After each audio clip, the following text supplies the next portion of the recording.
One, two, three. Assalamualaikum and welcome to my channel guys. Thank you kepada semua yang telah memberikan sokongan pada channel aku ni. So channel aku ni boleh berjaya dekat YouTube guys. Aku memang hargai sokongan korang dan teruskan lagi sokongan padu korang guys. Thank you. Untuk kisah hari ni guys, beza sikit daripada yang sebelum-sebelum ni Aku just bagi tahu awal, kes kali ni dia tak ada kena-mengena dengan whatever pembunuhan, whatever yang kejam-kejam ni lah, boleh kata Okey, tetapi kes ini kes yang aku nak sampaikan hari ni adalah berkenaan dengan satu penculikan yang telah berlaku kepada seorang wanita. Dan perempuan ni boleh dikatakan dia punya kejaya dia boleh tahan lah. Okey, dia adalah seorang supermodel. Baik mat perempuan ni Okey, tetapi dia punya jalan cerita dia kan, dan juga dia punya penghujung tu kan, dia menimbulkan beberapa persoalan lah.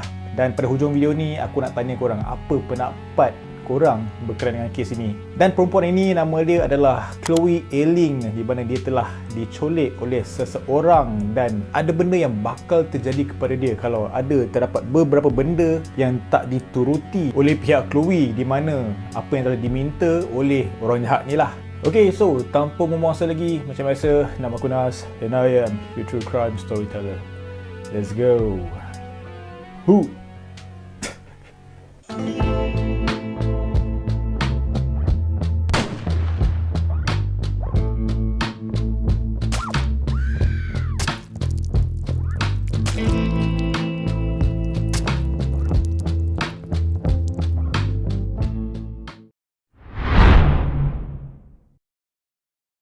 Seorang wanita, nama dia adalah Chloe Ailing, dan dia ni adalah seorang supermodel muda yang cantik dan juga seksi guys. Dan dia ni berasal daripada British yang dilahirkan pada tahun 1997. So pada tahun 2014, Chloe dia telah menjalinkan hubungan dengan seorang lelaki yang bernama Connor Keys. Dan pada 2 tahun berikutnya pula, si Chloe dia telah melahirkan seorang anak lelaki. Walau bagaimanapun, si Chloe ni dia telah bergelar menjadi seorang ibu tunggal selepas dia telah berpisah dengan Connor pada waktu 6 bulan sahaja selepas kelahiran anak mereka itu. Kesian lah muda-muda dah jadi ibu tunggal kan.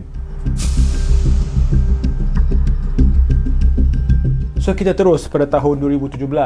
Chloe dia telah memulakan kerjaya dia ataupun kejaya dia sebagai seorang model untuk sebuah supermodel agency milik Phil Greens, yang dia juga merupakan seorang peguam dan juga seorang DJ sambilan. Dahsyat mat.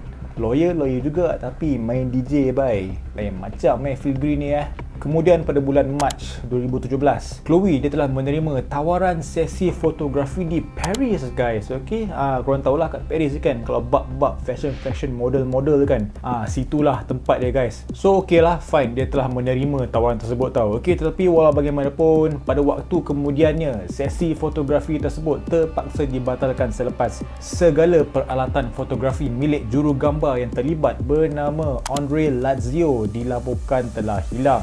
Aduh, boleh pula hilang barang-barang member kan. Pisang mat, bukannya murah baik, kamera, lens semua, lampu-lampu kan. Apa, Andre tu confirm jam betul tak? Dah tak ada job dah nak buat kerja, betul tak? 4 bulan kemudian, Phil dia telah dihubungi semula oleh Andre. Dan kali ini tawaran sesi fotografi untuk Chloe tu bertempat di Milan, Italiano guys. Okey, selain Paris, Milan ni pun famous lah dengan supermodel photoshoot ni kan. Dan Chloe secara kebetulan dia tengah ada photoshoot dekat Dubai pula guys. So apabila dia telah mendapat tawaran tersebut, dia terus bersetuju lalu terus berangkat ke Itali. So macam biasalah, bila Chloe dah settle dia punya photoshoot dekat Dubai tu, dia terus fly ke Itali guys untuk menjalankan dia punya sesi fotografi dekat Milan pula. Okey, tetapi apa yang berlaku kemudian guys, ibu Chloe dia mula rasa risau selepas Chloe ni kan, dia langsung tak pulang ke rumah guys. Sebab secara kebiasaannya bila Chloe pergi dia punya photoshoot ni mesti dia roger-roger dengan mak dia kan. Okey, tetapi kali ni tidak guys, dia senyap sahaja tau. So disebabkan perkara tersebut, ibu Chloe ni pula telah memberitahu perkara yang berkenaan kepada Phil, iaitu Toke supermodel agency tu, si DJ part time tu kan. Dan nak dijadikan cerita guys, pada keesokan hari dia, Phil dia telah menerima satu email daripada seorang penghantar yang bernama MD, di mana di situ dia mengaku yang dia mewakili sebuah organisasi penyeludupan haram dalam talian, iaitu kumpulan yang bernama Black Death Group. Macam nama kan, ganas sebai, macam kumpulan black metal aku rasa. So menerusi email tersebut, MD ni dia telah menuntut wang tebusan sebanyak 300,000 euro guys daripada pihak si Phil ni.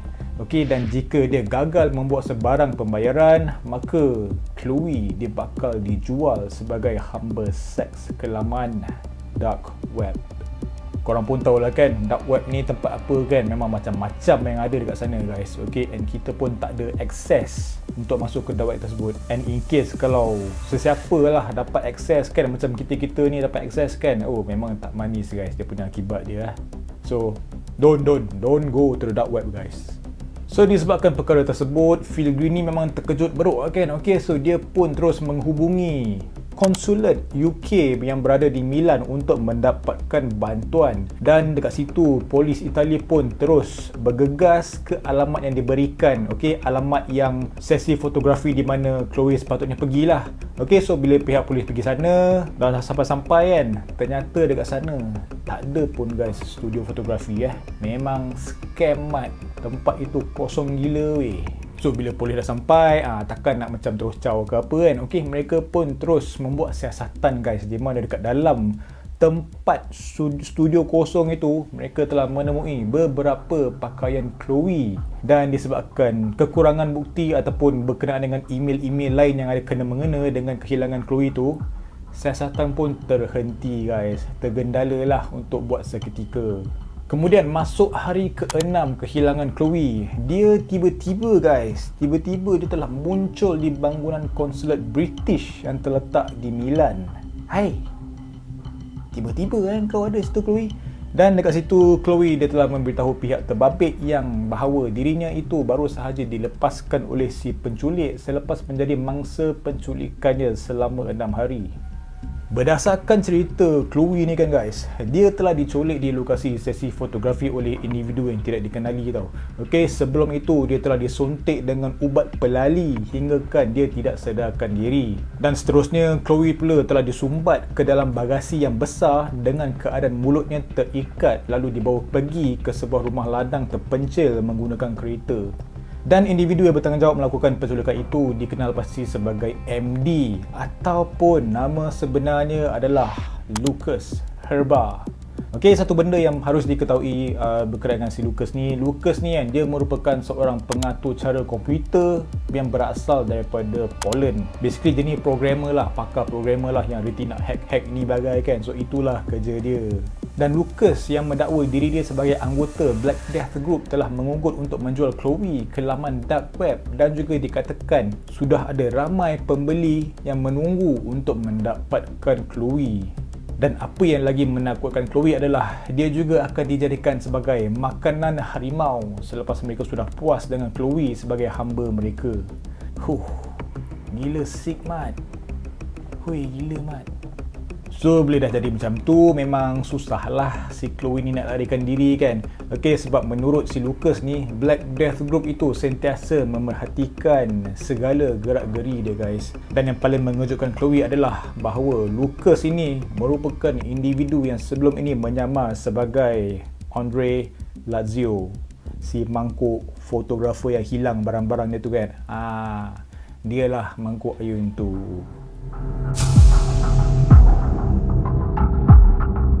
So sepanjang tempoh penculikan si Chloe ni kan, sehingga kan pada suatu ketika Lucas telah mengajak Chloe untuk tidur sekatil dengan dia guys. Dia dah mula dah dia punya kata-kata dia kan, aku hempuk juga si Malakun ni Okey, tetapi bila Chloe dia sedar tentang perkara tersebut kan, dia fikir macam itu adalah peluang terbaiknya untuk melarikan diri. So Chloe pun terus bersetuju dengan si Lucas ni. Dan dekat situ juga Chloe dia berjaya memerangkap Lucas dengan berpura-pura melayan penculiknya itu dengan baik gila guys. Memang baik sekali ya boleh kata lah. Okey, dalam kata lain, Chloe kononnya telah jatuh cinta dengan Lucas. Dan dekat situ juga taktik Chloe berjaya apabila Lucas benar-benar terpedaya dengan dia, guys. Lucas hang sudah kena game lah dengan si Chloe ya. Alamak ai. Dan yang mengejutkan Lucas dia telah bersetuju untuk membebaskan Chloe, tetapi dengan bersyarat. Okey, syarat pertama dia adalah Chloe akan membayarnya sejumlah wang dalam bentuk Bitcoin. Member nak main crypto pula kan, dahsyat tu lah. Dan syarat kedua pula adalah Chloe sebagai model yang popular, nama dia sedang menaik pada time tu, harus mendedahkan tentang Blood Death Group kepada pihak umum. Aku tak tahu apa sebenarnya plan si Lucas ni, tetapi nampak gaya dia macam dia ni nak nampak lah dia ni adalah seorang yang baik yang cuba untuk mendedahkan sesuatu yang buruk. Konon je lah Malon ni So berdasarkan segala syarat-syarat tersebut, memang tak ada masalah lah untuk Chloe untuk ikutlah whatever syarat oleh si Lucas tu kan. Okay, so selepas itu mereka telah pun sama-sama menuju ke bangunan konsulat British yang dekat Milan itu. Jadi mengikut perancangan asal je lah, Lucas dia akan melarikan diri selepas menghantar Chloe tau. Okey, jadi selepas berbuat demikian, Chloe akan menceritakan kepada pihak konsulat tentang apa yang telah berlaku terhadap diri dia itu. Dan dia yang kononnya kan berjaya melarikan diri daripada si penculik telah menghubungi rakan lelakinya yang bernama Lucas bagi meminta bantuan. Konon dia lah nak buat satu scene pula dekat sana kan. Okay, so Lucas pun sampai lah dekat situ. Okay, tetapi pihak-pihak berwajib diorang macam curiga dekat cerita si Chloe ni tau. Dan disebabkan itu, pihak yang terbabit dengan segera melakukan penangkapan terhadap Lucas bagi siasatan selanjutnya. Dan dekat sini bukan sahaja Chloe dan juga si Lucas ni tau yang ada dalam kisah ni Terdapat seorang lagi individu yang terlibat dalam kes penculikan Chloe Ayling ni. Yang turut ditahan adalah abang Lucas yang bernama Michael Herba, yang disyaki bersubahat dengan melakukan penculikan walaupun dia menafikan segala tuduhan-tuduhan tersebut. So, semasa pembicaraan, Mahkamah Itali mendapati bahawa Lucas telah menyuntik Chloe dengan ubat pelali dan juga telah menggarikannya dan memasukkannya ke dalam satu beg bagasi yang besar dan kemudian membawa dia ke dalam boot kereta menuju ke sebuah rumah ladang di View berhampiran dengan Turi dekat Itali. So, sepanjang penculikan itu kan, Lucas dia telah mengurutkan nama samarannya iaitu MD untuk mencuba dan juga berkawan dengan Chloe dan memanipulasi peristiwa penculikan itu dengan juga lelongan palsu di laman dark web. Dan Lucas ni juga kan, dia telah mendakwa untuk pembelaan dia itu bahawa dia telah jatuh cinta dengan Chloe dan cuba untuk membantu kerjaya dia dengan mencipta skandal penculikan tersebut tau. Okey, jadi pada 11 Jun tahun 2018, Lucas telah disabitkan kesalahan menculik dan juga dijatuhi hukuman penjara selama 16 tahun 9 bulan. Dan si Lucas ni juga ada berkata yang dalam kenyataan penutup perbicaraan dia itu kan, bahawa dia mendapat inspirasi penculikan tersebut selepas menonton filem yang bertajuk By Any Means. Seorang lagi mangkuk ayun yang mendapat satu inspirasi untuk menjalankan dia punya jenayah semua kan. Memang dahsyat betul lah diorang ni Tidak lama selepas siasatannya itu, abang Lucas, Michael Herba yang berumur 37 tahun yang menjalankan sebuah syarikat logistik pengangkutan yang bernama Hertrans Logistics Limited juga telah ditahan. Si Michael ni pula dia menafikan sebarang penglibatan tau, and dia juga telah didakwa telah mengambil bahagian dalam penculikan itu sebagai rakan sejenayah Lucas. Dan berdasarkan segala email-email yang telah dihantar kepada Phil Green pada awal je dan juga bukti-bukti DNA di mana rambut dia telah ditemui dalam boot kereta, dan kemudian Michael dia telah diekstradisi daripada UK pada tahun 2018. Namun untuk Lucas Herba, dia telah dikurangkan hukumannya daripada 16 tahun kepada 5 tahun 8 bulan selepas rayuan dia dan juga kerana dia bertindak belas kasihan dan juga kerana cinta ketika dia melepaskan Chloe Ayling. Boleh lepas macam tu mungkin dia berkooperasi lah kuat kuasa kan, sebab tu dia kena lepaskan kan. Entahlah doa ni pelik juga kan. Seorang hakim Itali telah memutuskan bahawa hukuman Michael juga harus diturunkan daripada penculikan untuk tujuan pemerasan kepada hanya penculikan sahaja. Dan pasangan adik-beradik yang dipenjarakan itu secara konsisten telah mendakwa penculikan itu adalah aksi publicity untuk model itu, iaitu Chloe, untuk meningkatkan kejayaannya, di mana dakwaan mereka itu telah ditolak oleh Mahkamah Itali. Kes penculikan itu juga telah membawa perhatian kepada Black Death Group, iaitu sebuah organisasi yang didakwa wujud di Timur Eropah dan juga beroperasi di dark web melalui URL yang kerap bertukar-tukar. Kumpulan itu juga telah disiasat oleh Interpol pada 2015 dan diketahui kumpulan itu telah menyiarkan imej tawanan untuk dijual. Walau bagaimanapun, siaran tersebut sebahagian besarnya dianggap sebagai palsu, memandangkan siasatan lanjut telah dijalankan mendapati ia diambil daripada filem lucah. Sementara itu, Chloe Elling, dia sedang berdepan dengan persepsi negatif daripada pihak media Inggeris secara berterusan yang menuduh kisah penculikannya itu adalah palsu. Semua itu dilakukannya untuk meraih populariti dengan cepat. Macam pelik kan, kenapa pihak Inggeris diorang cakap macam tu kan? Okey, sebab pihak media mereka telah berjaya mengorek satu maklumat di mana Chloe dan juga Lucas mereka sudah lama berkawan di Facebook. Dan satu lagi benda adalah sewaktu tempoh penculikan Chloe, dia dan juga Lucas ada berjalan bersama-sama sambil berpegang tangan melalui rakaman CCTV. Dan juga selepas kejadian penculikan Chloe tersebut, Chloe yang kerap diwawancara tidak pernah menunjukkan reaksi sedih dengan apa yang telah menimpa ke atas dirinya itu.